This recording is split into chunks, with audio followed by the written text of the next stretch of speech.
students, today I am going to discuss about chapter 10th of 12th biology. बेटा chapter का name है microbes in human welfare.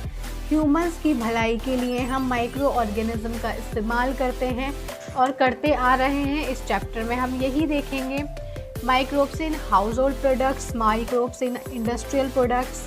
इन सभी products को बनाने के लिए हम माइक्रो ऑर्गेनिज्म का यूज़ करते हैं। तो माइक्रो ऑर्गेनिज्म सिर्फ इतना ही नहीं है कि ये डिसीज़ कॉज करते हैं या हमारे लिए हार्मफुल हैं, बल्कि ये हमारे लिए यूज़फुल भी कैसे हो सकते हैं या होते हैं, ये हम इस चैप्टर में देखेंगे।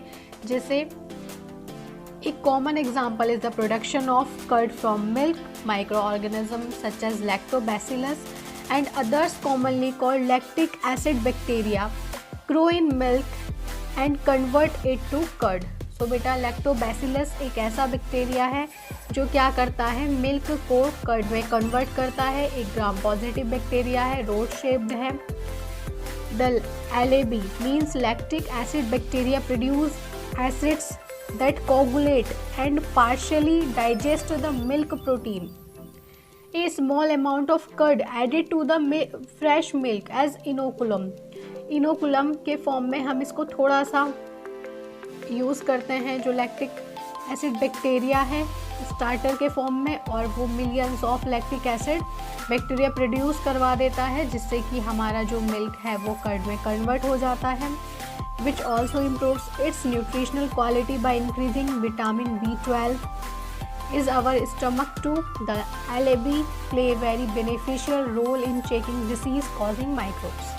Next हम देखते हैं कि माइक्रो ऑर्गेनिज्म को हम और कहाँ कहाँ यूज़ करते हैं। तो बेटा डोसा एंड इडली, इसको बनाने के लिए हम बैक्टीरिया का इस्तेमाल करते हैं। बैक्टीरिया के थ्रू फर्मेंटेशन होता है, जिससे कि आपकी डोसा एंड इडली बनती है। सो बेटा इसमें क्या होता है, फर्मेंटेशन एक ऐसा प्रोसेस है जो कि एनारोबिक प्रोसेस है। इसमें ऑक्सीजन इन्वॉल्व नहीं होती। ऑक्सीजन के एब्सेंस में फर्मेंटेशन होता है, जिससे आपको CO2, इथेनॉल या फिर एनर्जी मिलती है। एनर्जी बहुत ही कम कंसंट्रेशन में होती है एनारोबिक प्रोसेस में। अगर ये एनारोबिक प्रोसेस ह्यूमन मसल्स वगैरह की सेल्स में होता है तो लैक्टिक एसिड प्रोड्यूस होता है, और अगर यीस्ट फर्मेंटेशन करती है तो इथेनॉल आपका बनता है। तो हम देखते हैं कि बैक्टीरिया के थ्रू फर्मेंटेशन से डोसा एंड इडली बनते हैं, एंड बैक्टीरिया का नाम है leuconostoc. The puffed up appearance of dough is due to the production of CO2 gas. CO2 gas के प्रोडक्शन से क्या होगा, पफ्ड अप अपीयरेंस आपको दिखेगी डो में, जो आटे का डो जिससे आपका ये डोसा एंड इडली बनता है।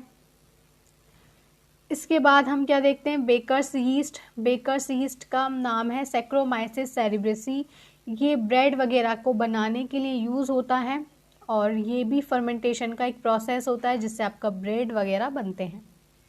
फर्मेंटेशन होता है माइक्रोब्स का, और एक ट्रेडिशनल ड्रिंक बनाई गई टोडी, जो कि साउथ इंडिया में फेमस ड्रिंक रही।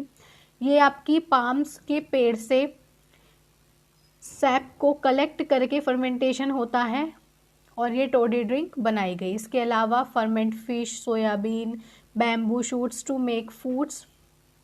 चीज़ के लिए भी फर्मेंटेशन का प्रोसेस होता है। क्यों किया जाता है, फ्लेवर एंड टेस्ट को इंक्रीज करने के लिए। Cheese is one of the oldest food item in which microbes were used. Different varieties of cheese are known by their characteristic texture, flavor and taste.